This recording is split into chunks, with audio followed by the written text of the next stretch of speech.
Roll out, ladies and gentlemen, for the great Canadian tar sands swindle, the biggest carbon bomb on the planet, coming to a town near you very soon.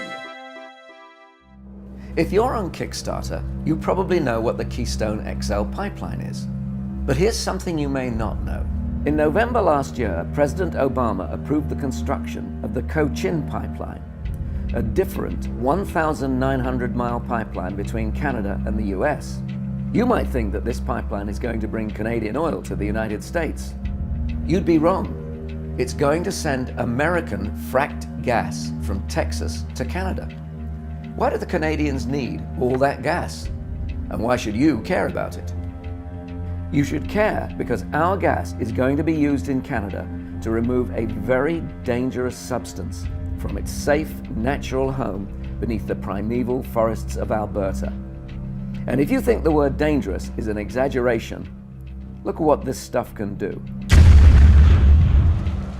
This explosive fire last year killed 47 people in a small Quebec town, burning at such a high temperature that they were mostly vaporized. The volatile substance that killed them is tar shale crude oil.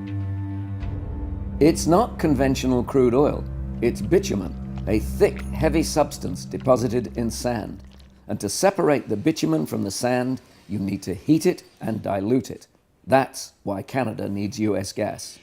The tar sands deposits in Canada are the world's third biggest oil resource and cover an area as big as Florida or the UK. But mining the stuff is a highly destructive process. It takes 2.5 tons of tar sands to get just 1 gallon of oil. That process is destroying the Alberta landscape. But make no mistake, the problem with Canadian tar sands mining is not just a Canadian problem. It's a threat to the whole North American continent. The province of Alberta is landlocked, so the toxic oil has to be transported to ports or oil refineries on the ocean.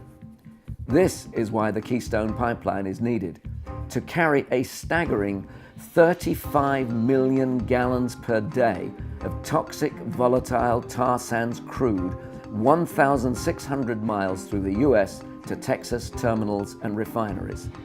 But transporting any kind of oil or gas is inherently dangerous, as this North Dakota oil train explosion shows, as this gas pipeline explosion in Texas shows, as this leak from a barge on the Mississippi River shows, as this oil pipeline leak in Arkansas shows.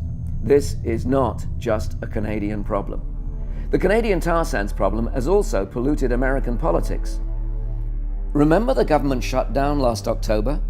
The gas and oil industry's lobby is so powerful and gives so much money, $16 million last year, to the GOP, otherwise known as the Gas and Oil Party, that one of the conditions the Republicans proposed for not forcing a shutdown or for ending it I had a chance to speak with Speaker Boehner. Was that President Obama would authorize the Keystone XL pipeline. Are you saying that you may link the Keystone pipeline to extending the payroll tax holiday? We may. Imagine that. The gas and oil lobby has so much influence over the House Republicans that they tried to blackmail the President of the United States. So this is definitely an American problem. And it's an international problem too. The oil lobby claims that the oil transported by Keystone XL pipeline will reduce America's dependency on foreign oil. In fact, most of it will be exported to a country which doesn't care that it's up to 4 times more toxic than regular crude oil, China. But local pollution is also global pollution. In Canada, the first people feeling the brunt of this process are Indigenous people. Their government is against them. It has just handed over tar sands regulation to an oil-friendly private group. It has shared surveillance of organizations opposed to tar sands mining with oil companies. It has authorized special tax audits of non-profits opposed to tar sands mining. It has closed down climatic impact research by government bodies. And the Canadian government puts out the official oil and gas industry line that the dangers are exaggerated.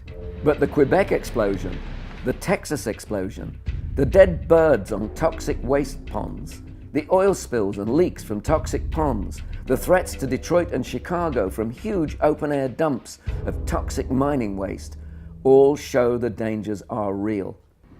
The mining of Canadian tar sands and its attendant destructive activities is expanding relentlessly. Which brings us back to the Cochin gas pipeline, which Obama approved in November. That pipeline is crucial because Canadian tar sands extraction is set to double. So it will need double the amount of US gas.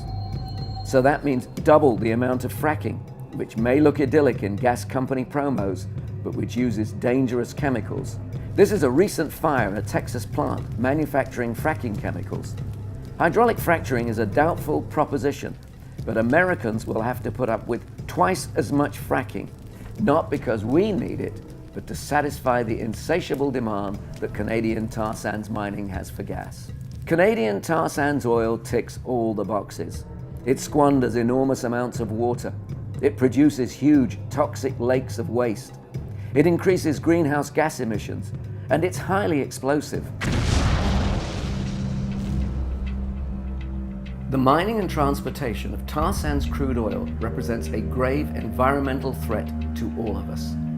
But the oil companies, their billionaire backers, the House Republicans, and the Canadian government have a very effective disinformation machine which promotes tar sands mining and pipeline construction.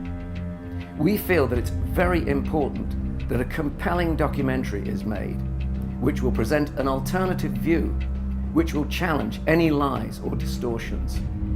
So please support the great Canadian tar sands swindle. Thank you.